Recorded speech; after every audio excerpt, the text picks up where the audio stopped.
Hi, my name's Eric Paglia, and welcome to the first of 5 daily episodes of the Leadership in Business Accelerator. Newly launched in 2021 by Seaweed, together with lead partner the Government of the Netherlands, Facebook and Nestle, and with support from the 2030 World Resources Group and CEO Water Mandate, the Leadership in Business Accelerator will highlight the importance of effective private sector leadership on water issues and provide practical advice and best practice examples on global awareness of water in the international, regional, and local agendas. Thanks to our partners, we'll be able to explore a wide breadth of topics this week that just scratch the surface of water in the private sector agenda. We're excited to present these episodes at the same time every day this week. The theme of today's session is how to use holistic thinking to strengthen water's value in setting private sector strategy for becoming water positive by 2030. In a moment, we'll be hearing from a panel of water and sustainability experts to find out how to achieve this goal, while building water resilience in the private sector as environmental, social, governance metrics, and sustainable development goal trends become more mainstream. But first, Sanjeev Chadha will set the tone for the session with an opening talk on the role of companies in achieving water security. Sanjeev is currently serving as the Vice Chairman of the Pacific Institute. He received the Stockholm Water Award for Industry on behalf of PepsiCo, where he worked until 2018 as Chairman and CEO for Asia Pacific, Middle East, and North Africa. Opening the session is Sanjeev's take. Definitely not business as usual.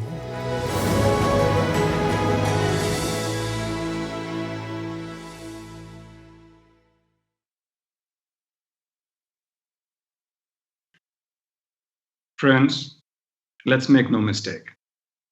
We are facing a global water crisis. For our people, our ecosystem, businesses, economy, for our world. A crisis that is likely to be far worse than the current pandemic, difficult to imagine as that might be. Climate change is further exacerbating the situation. The drought in California, the recent devastating floods across multiple European countries and China and India are all stark reminders that, as someone put it very well, if climate change is a shark, then water is its teeth. Sadly, the crisis is getting worse with every passing year. We are woefully short of achieving the SDG 6 water goals for 2030. And here is the irony. This is not a crisis where we do not have solutions. This is happening despite having proven cost-effective solutions on water access, conservation, purification, sanitation, nature-based solutions, financing solutions. And despite outstanding work being done by several organizations, many of whom we will hear from this week. One thing is for sure. Business as usual is definitely not an option. So, what needs to change to enable us to turn the tide? Here are the top 3 things I believe we need to do different to build a water resilient world. 1, all hands on deck. There are some 41,000 public listed companies in the world today. How many do you think have a clear water stewardship plan? A mere fraction. How many countries have integrated water resilience strategies? Not that many. This is a crisis and we need to treat it as such. We need every single company, community, country to join civil society and do their part in reducing, reusing, recycling, replenishing water. We need every single one of us to be a water warrior. And all of us have to do a much better job in communicating the water crisis more effectively to recruit others to join the cause. 2, speed and scale are the need of the hour. Time is not on our side. Slow and steady will not win this race. Businesses need to be careful that they're not becoming the proverbial boiling frog. The time to act is now. Despite civil society nurturing and implementing many effective solutions, one of the areas where they have had rather limited success is in rapidly scaling up these solutions across the world. And as a result, what we have today are little islands of excellence as against a tsunami of change that is required. The third critical success factor is much stronger coordination and teamwork. Many organizations, and I'm not only talking about businesses, try to go it alone. And the initiatives, though well intentioned, either do not have the desired impact, or don't scale up, or don't sustain. Now, water by nature is deeply interconnected, as we all know. Everyone at every level is a user and a stakeholder. So, in success stories of positive sustained impact, you will notice a common thread: close coordination and teamwork between civil society, business, the local community, and the local government on the ground. So, how are businesses doing today in terms of water stewardship? The headline is that there is some progress being made, but industry has a long way to go. CDP's water study reported findings from nearly 3,000 companies in 2020, a big number, and 20% higher than the earlier year despite COVID, which is impressive. But these still represent only a quarter of global market cap. Let's talk about how they've done on the three key dimensions: water quantity, quality, and accessibility. On water quantity, about two-thirds of these companies reduced or maintained their water withdrawals. But many businesses and industries still consumed more water year on year, including infrastructure and fossil fuels. So progress, yes, but much too slow, and certainly not all hands on deck. If your company is making progress, you need to share it with the world. And if you're not making any headway, your inaction is dramatically increasing your own risk of business growth, profitability, reputation, even business continuity.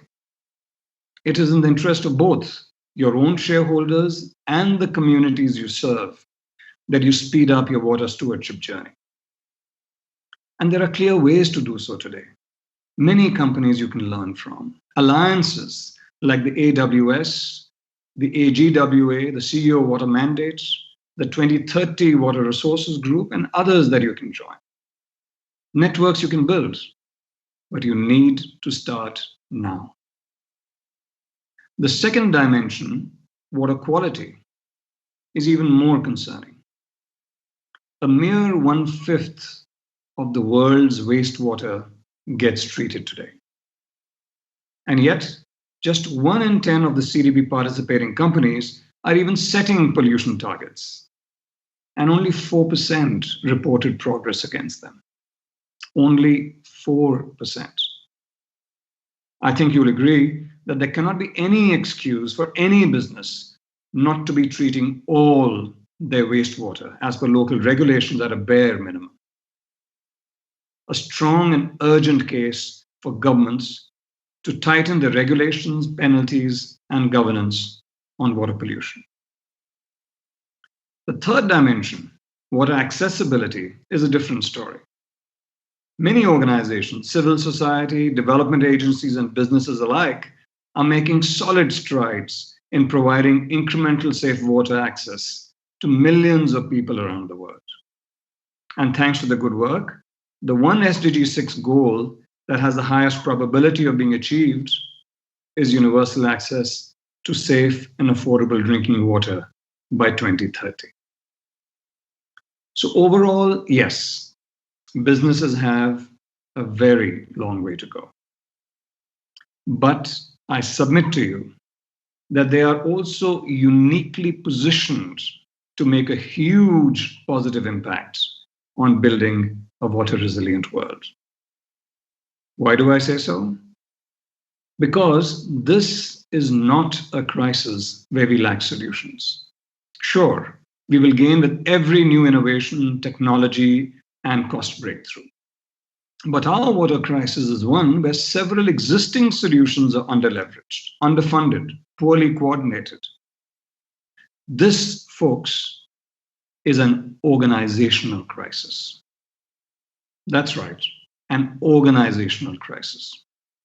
And interestingly, the very aspects which have prevented us from making greater headway are the core strengths of successful corporations: speed, global scale, financial management, successful partnerships, consistent results. This is how good businesses are run. That said, they too lack certain muscles. It is civil society, entrepreneurs, and NGOs who have many of the solutions. The dedication, the drive, the on the ground experience that is essential to convert the best plans into reality. And having now personally worked in both worlds, business and civil society, one of my key insights has been that business and civil society have complementary skills. For many decades, they've largely lived in parallel worlds and developed separate DNAs, even a certain disdain for each other. But increasingly, whenever they have forged a partnership with a common goal, the power and potential of their complementary skills has been palpable. The outstanding progress in water accessibility is a great example of them multiplying their individual positive impact many times over. Look around, and you will find an increasing number of such partnerships with inspiring results. Gap Inc.'s powerful Women and Water Alliance with USAID, Nestlé's focus on regenerative agriculture, Dow's inspiring work with TNC on nature-based solutions, leveraging wetlands to deliver win-win solutions for the environment and big financial gains for the company.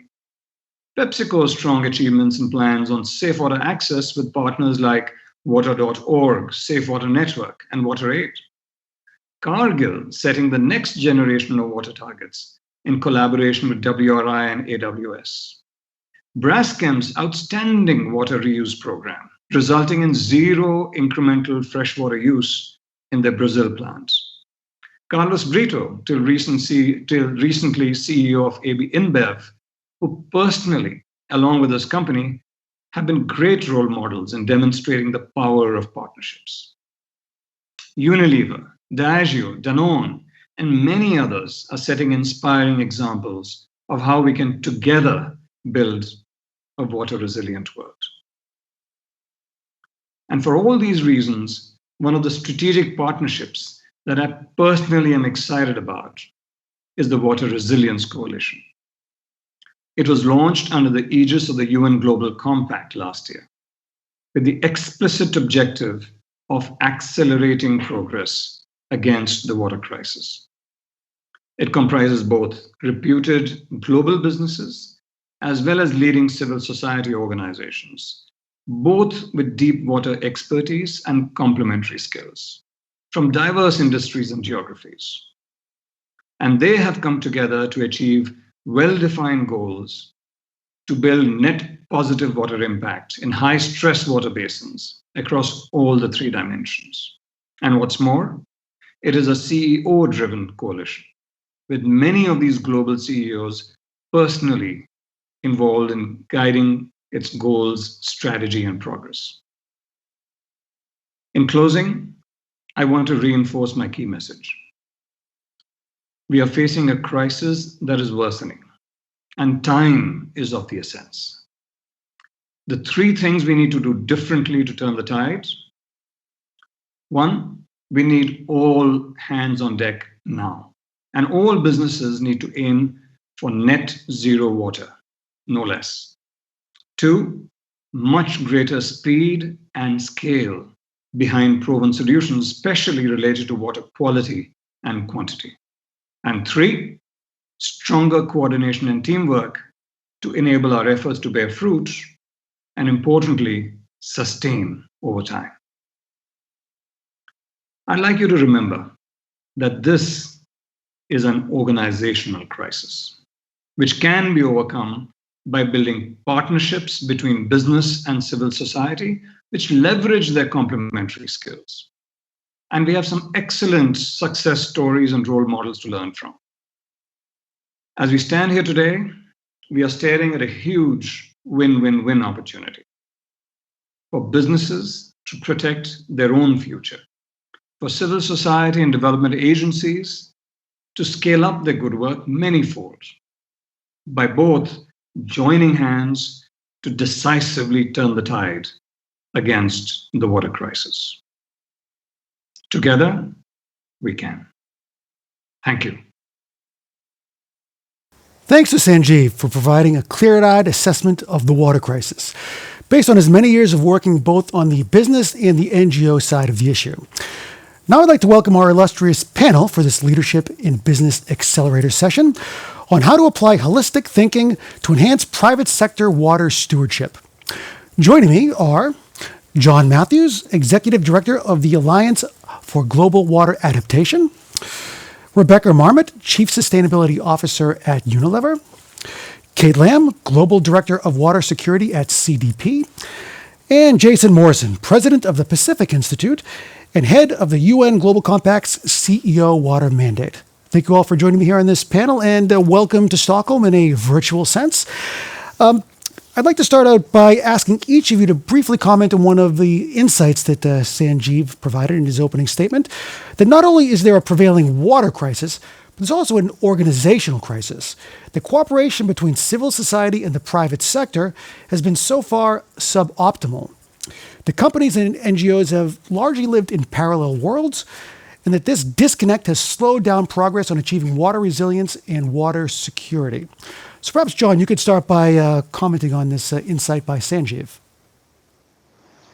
Sure. Thanks, Eric. I'm really grateful to be a part of this panel. I was really struck by Sanjeev's comment about this sense of awkwardness, this disconnect, sometimes even disrespect and disregard of these two worlds. I have to say that my own experience working in the NGO world with the private sector has really run the gamut. I've had really close, long-term, productive, and intense relationships with a variety of different private sector entities. And then I've also had interactions that felt a little bit like my first mixed gender dance when I was 13. So, and I really just wanted to move on and forget it. And my own insight into that sense of I think awkwardness, that particular disconnect that Sanjeev described really well, I think is often I'm going to maybe say something that's a little bit odd coming from the NGO side, but I think actually sometimes money is the problem. It's not the solution, and that often money gets in the way as a part of a relationship in terms of collaboration.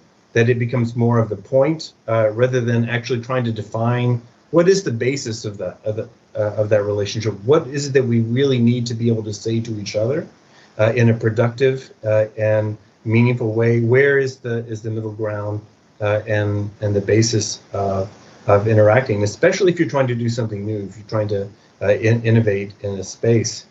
And I think maybe if I could make just a follow-up point on that, I think that sense of awkwardness is often exacerbated when you have a kind of arranged marriage that's been set up with, say, an ESG team, rather than necessarily ESG-minded operational staff who are actually involved in a lot of the kind of operations, the decision-making, that there's a really strong basis for how to embed yourself in each other's world in order to have a firm foundation for that work together.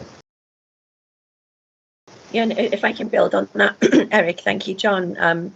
I similarly have a range of experiences with private sector organisations. The vast majority have been really very constructive. And at CDP, we're seeing more and more companies partnering with us to address the impact in their supply chains, for example, and they're taking on long-term relationships that enable real change to take place. But I think the awkwardness in some respect also stems from, and I really agree with John's point about money, but the role that civil society plays is one of holding corporations to account, right? Pushing them beyond where they would otherwise be on these issues. And that can be done in one of two ways. It can be done from a very constructive way where we're celebrating successes and we're advocating for more, or it can be done with sticks. And both are absolutely necessary in order to drive better outcomes. Some do it better than others, but there is that necessary tension that will always remain between different organizations of these categories in order to succeed. But there are really a large number of instances where that is a very healthy and productive relationship. And I know Jason has certainly got a lot of experience in that point as well. Yeah, thanks, Kate. And I guess I would come at it from a slightly different angle and maybe backing up a little bit in time, which is if you look at corporate water stewardship over the last decade plus, we've really emphasized the local nature of water issues and how to think about that local context to inform action. And what that has done is put a disproportionate amount of thinking and influence on the way that sites at a company might approach an issue. And it's a very site-focused approach. And as companies have moved outside their factory fence line to think about water-related risk, where does it start, how to address it, they've begun engaging with NGOs. But a lot of that is happening at a site level bilaterally through a partnership. And so even those leading companies that are partnering with NGOs that they are working with to do source water protection projects or nature-based solutions are still not having impact at scale because of this structure is not large enough to address water security or water resilience at scale. And I would say, hindsight's 2020. You can look back on where the evolution of corporate water stewardship and understand how we got there. It makes sense. But when we look forward the next 10 years, we're going to really need to think about structures that bring not only multiple sites and companies together with one another and those NGOs, but collective action initiatives that can have impact at scale in those water-stressed regions. So I fully agree with Sanjeev's point. We have an organizational deficit that needs to be addressed, and the corporate water stewardship community hasn't really thought through that long game strategy for how to build that architecture from global down to local that could connect sites to their civil society counterparts and to have projects that have impact at scale. So, hi, thank you so much also for inviting me along. So I think from my perspective, building on John and Kate's analogy, it is about relationships and understanding different perspectives. So, and Jason, you've just said as well, this is really about understanding the best way of working and how you scale. So I'd say from my perspective and from Unilever's, when you're working cross-sector and you're working with civil societies, government stakeholders, it is a different way of working. But actually things like 2030 Water Resources Group and Sanitation and Water for All, I think are being successful because you're bringing in the best of complementary skill sets. So if I think of some of the work we've done over the years with governments, so Swachh Bharat in India, or UN agencies like UNICEF, NGOs like Conservation International, I think different organisations have their own strengths. And actually, when you recognise that, you can then work together for a far greater outcome. And I think all of that, to your point as well, Jason,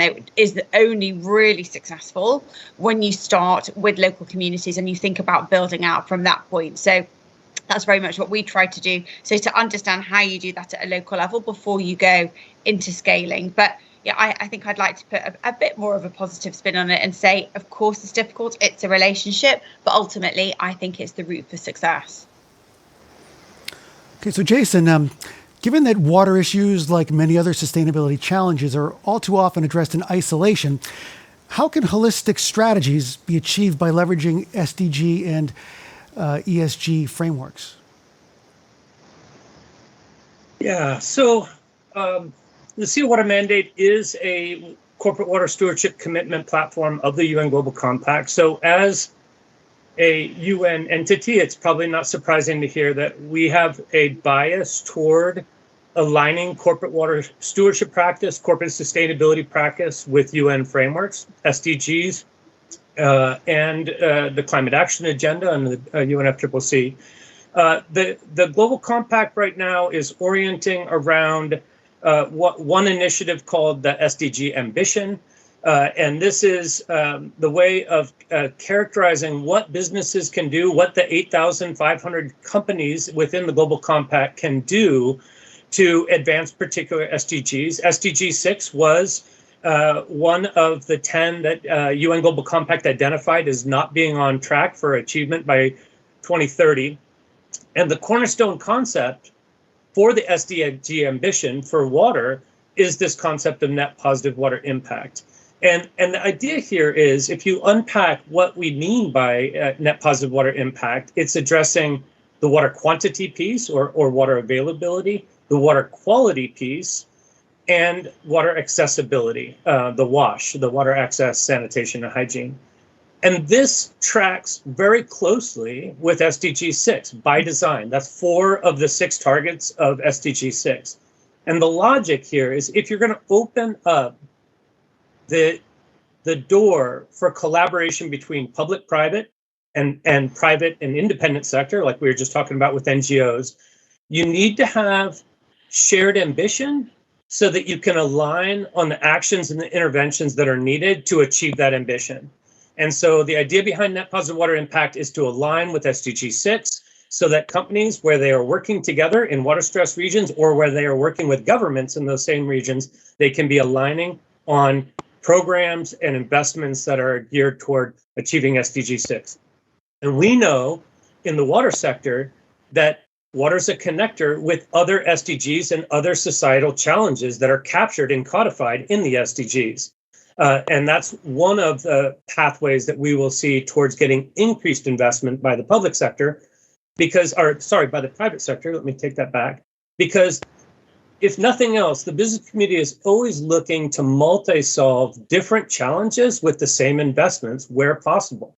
So when you see this playing out, for example, in the work that Danone has been doing in their first soil health programs and then regenerative agriculture programs, they realized that many of the investments that they were making that had water benefits also had economic livelihood benefits for their supply chain farmers. And it also had greenhouse gas reduction benefits and biodiversity benefits. And what they wanted to work with the Seawater Mandate to do is to begin to identify and quantify those benefits and eventually to monetize them. Because once you do that, you're going to start mainstreaming the investments across business community for those that really will see the strong business case for taking action on water because of these other benefits that come out of those investments. Would any of you others like to comment on what Jason had to say there? I can lean in a little bit, particularly on with regards to the use of the term holistic strategies at CDP, and to build on Jason's point around the fact that we've been focused so much on local interventions for such a long time, and that we've, in some respects, missed some of the more important points, or equally important points, should I say. At CDP, we're working hard to bring water security issues into the boardroom and ensure that this doesn't remain just a sidelined sustainability issue that can be delivered independent of the core business strategy. It's only through the core business strategy, the choices that the company makes, where to grow, how to grow, what to sell, and who to sell them to, that we will affect genuine, real change. And so when we talk about the term holistic strategies here with regards to water or other environmental issues, or indeed social or governance issues, it's truly fundamental that the corporate strategy itself aligns with those goals. Without that, we'll just be playing around on the sidelines, affecting change in small ways, whilst the rest of the corporation is undermining the activities that it's been doing in this one location. So that's how I think about the term holistic in this sense, is really bringing it into the boardroom and affecting change at that strategic level. I think that's a really important point that Kate just made, and I'm going to bounce back a little bit to Jason's opening comment too about some of the big issues that we're starting to face over the next 10 years. And our organization, Agua, we focus on the intersection between water and climate change. We've been working in that space for about 11 years. And we're a network, and that means that people often come to us to join our network with specific questions or issues. They're often thought leaders in their own space when they're coming to Agua. And one of the things that I would say we noticed quite early on, actually, is that that many parts of the private sector were deeply underrepresented in the Agua network. And I think that's intriguing to think about why. And that one of the themes that I'm hearing from my fellow panelists is this tension between some of the big strategic issues and the need to focus on kind of a facility scale on a very local scale, that I need to work in a specific place on a particular project. And I think for the big issues that we're looking at over the next 10 or 15 years, these are actually somewhat revolutionary. They are profound shifts. They actually, especially that if we think about water resilience, it has implications that are creating fundamental changes in very large but often non-private sector institutions. So development banks that are shifting tens of billions of dollars in completely different directions than they were. Some other parts of the finance community making similar kinds of shifts, and I often worry that sometimes that focus on the local scale. I'm thinking of water as it's still a fairly traditional concept and a fairly traditional set of trade-offs. Sometimes you miss the big kind of paradigm shifts that happen once every 50 or 100 years. And in my mind, we are clearly in that process of a major paradigm shift. And when I talk to business leaders, I even within businesses, I can hear the frustration about the need for change, about the kind of level of understanding. To me, it's a little bit like in some colleagues in corporations, like going back 8, 10, 12 years sometimes in terms of the water and climate discussion. And that is something that will change, but I think it requires a level of trust to be able to say, I'm not sure I need to hear that again. I need to hear it in regard to our operations and also on the NGO side to really be able to embed yourself enough into to see where maybe the synergies and opportunities are actually arising from within the company itself. Well, we have a business leader right here in the panel. Perhaps we can hear from Rebecca. And Rebecca, what does a holistic corporate sustainability strategy actually look like, both in theory and in practice? So I think we've already talked lots about this element of being joined up. So briefly on Unilever, we had what we called the Unilever Sustainable Living Plan, which ran for 10 years from 2010 to 2020. It covered a whole spectrum of different sustainability topics, and we had some great successes. But when we came to look at what would the next stage be, what would we do from 2020 onwards, we decided to launch what we called our Compass, which is a joined up business and sustainability plan in January. So there's 5 key strategic choices. We're a big FMCG company, so they probably wouldn't surprise you. One around portfolio, one about brands, one on markets, one on channels, and one on culture. But then what we've done is woven sustainability throughout that. So massive, big sustainability metrics around the environment, around the social, around health and well-being, but very much ingrained into the core of the business. So it's not a separate standalone plan. And then the way that we approach it in terms of integration and really rolling it out and scale, and we've heard that word a lot already today, talking between the 5 of us, is we take a value chain approach. So we always start by getting our own house in order, so our own operations. Then we move out into a wider value chain. Then we look at what we can do through our brands and really using the power of our brands to try and shape behavior and really raise issues and encourage action around things like, for example, we're talking today on water. And then lastly, what can we do in the wider world? So how can we work in that ecosystem with all of the stakeholders that we've been talking about today, whether it's government, NGOs, civil society, R&D, etc., to really make the biggest impact that we can have. So if you put that model onto water, and again, you take that value chain approach, exactly the same. So if we think about how water impacts us right the way from the sourcing of crops and commodities and our manufacturing processes and our product portfolio, so thinking about how people prepare food, people washing their clothes, cleaning, bathing. Water insecurity means for us really thinking about how do you make the best use of that precious resource? How does it drive innovation? So different kinds of products and a different way of thinking.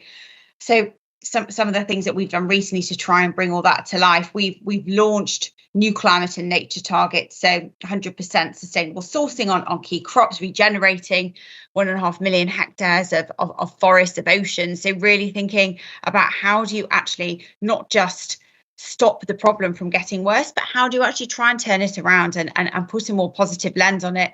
When I think about our own operations, we've been able to reduce water use in our own sites by about half since 2008, and we're now rolling out water stewardship programs in 100 locations in water stressed areas around the world.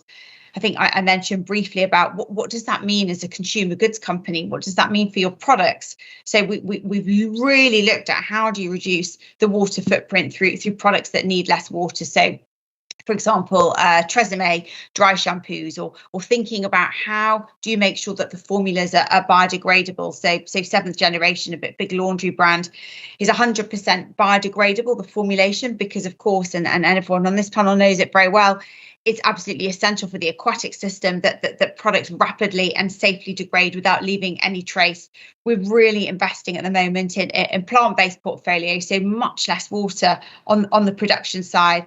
And then, of course, doing all of that work and this point about integration, it means for a company like Unilever working with my fellow panelists, looking at what are some of those really big water groups, industry groups that are bringing together all of those different players. So not straightforward, but really, I think thinking in those 4 different areas: your own operations, your value chain, your products, and then that role working in a multi-stakeholder model across wider society. And Rebecca, it's so exciting and inspiring to hear that level of leadership and innovation taking place. I think that's exactly what we need more companies to be embracing, right? It is really fundamentally thinking about the way in which they do business, the products that they're putting on the market, and how they are affecting water-related outcomes and broader outcomes as well. So congratulations, it's really inspiring, and thank you for sharing that.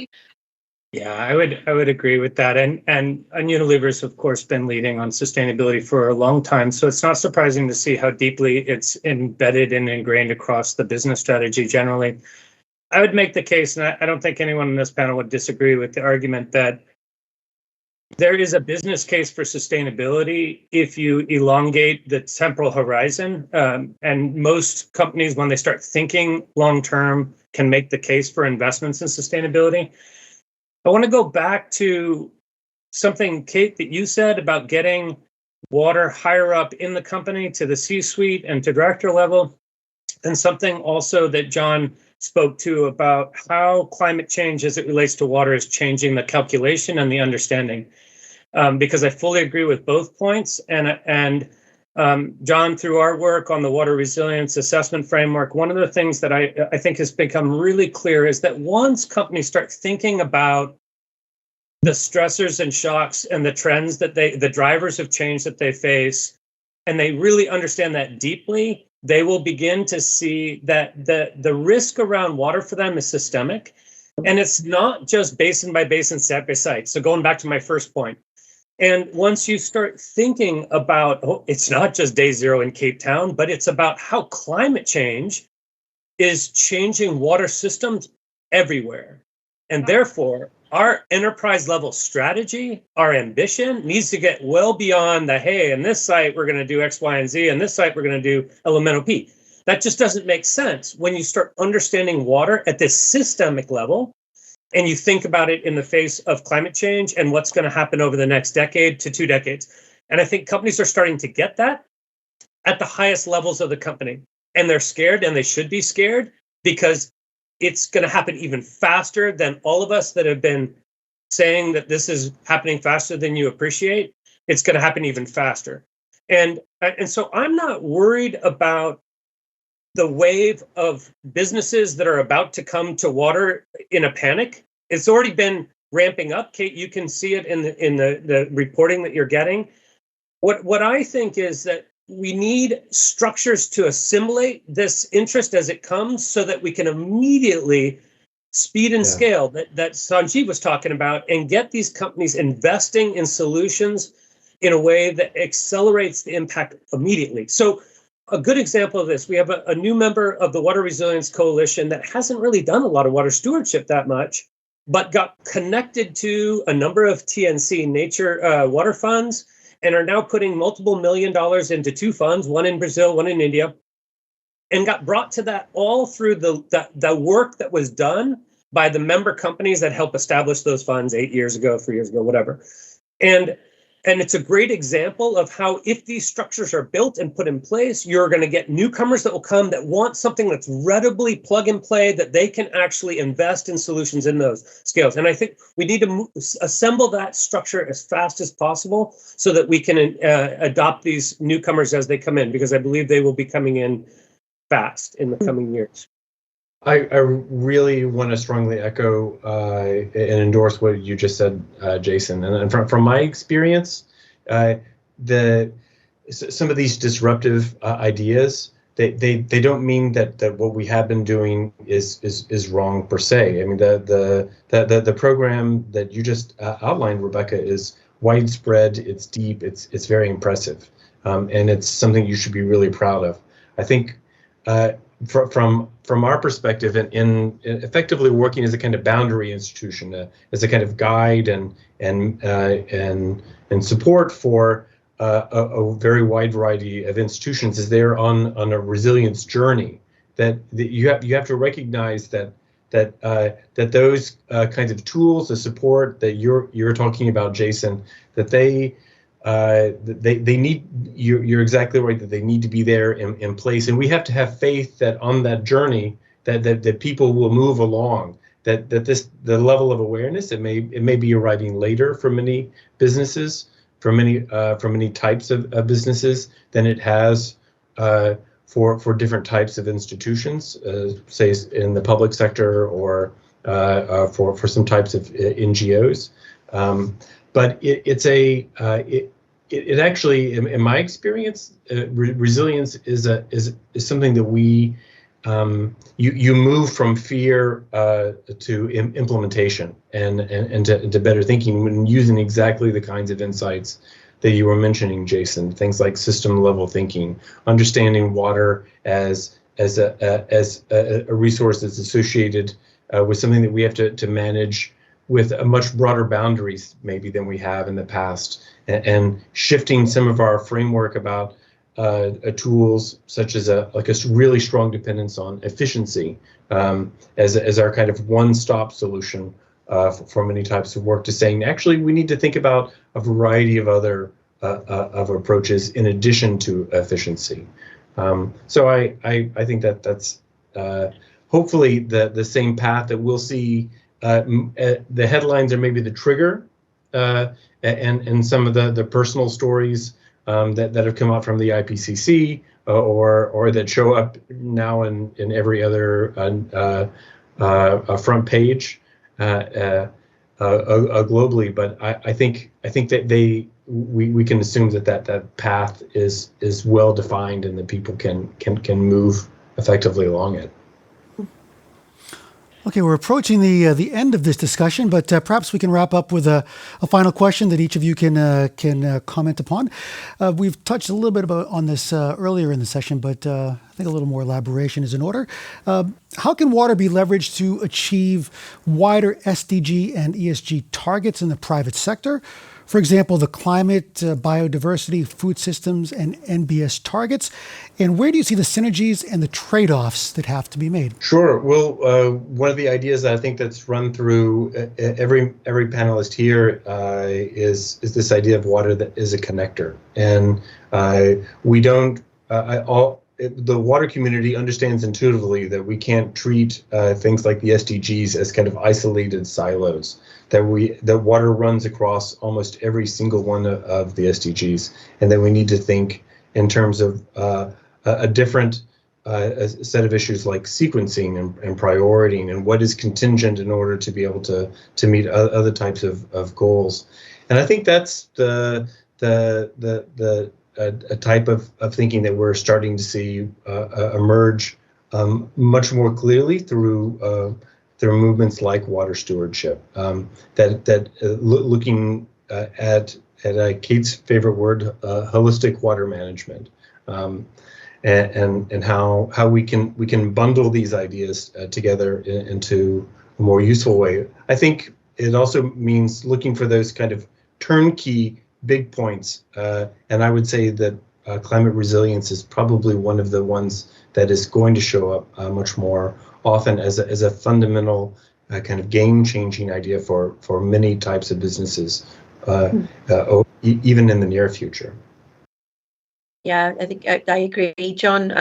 My work through the Climate Champions is certainly illustrating the large number of opportunities that there are to address the climate crisis, both mitigation and adaptation through water security, whether it's stopping polluting and reusing that wastewater as a resource means that we're going to be saving huge amounts of GHG emissions and enabling better outcomes for, of course, local water environments, social benefits, of course, public health benefits, and that resource itself can go towards enabling better farming techniques and farming outcomes. Sticking with the food production, moving to techniques like Mars did with their basmati rice, where they affected a change with their drying and wetting of rice production, has the potential to save huge amounts again of GHG emissions, whilst ensuring better outcomes and livelihoods for the farmers that are in their supply chains. There's a huge amount of synergies to be had there. There are, however, a large number of trade-offs for us to be aware of. There is never going to be one perfect solution. There inevitably will be more energy needed to clean the water in the first instance before that was very heavily polluted before you can then use it again. But if we think carefully and again holistically about that, then of course those trade-offs can be managed and hopefully avoided, but at least minimized in the future. But to use one of Rebecca's words earlier around innovation, this is a huge source of innovation, and that's what the private sector are really, really good at, and that's what we need to see more of happening. Okay, just to briefly wrap up, is there any closing comments that each of you would like to leave us with today? I think the time for acting slowly is behind us. We need to accelerate action, and we need to elevate the ambition. The business community is well poised to do this. There are already leaders in the business community stepping up, but we need to move quickly. And it starts with high-level, enterprise-level commitments on water that we can then scheme and plan and put interventions in place on the heels of. Yeah, I echo Jason's call for greater levels of ambition. That in turn should beget greater levels of ambition from other non-state actors and state actors in ultimately achieving our outcomes.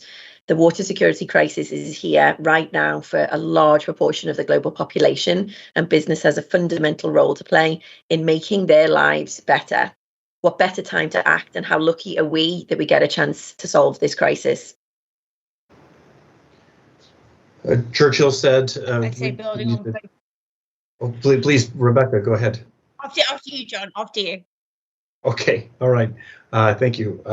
Churchill said we need to never let a good crisis go to waste, and we have, especially with the climate crisis, a lot of crisis to work with.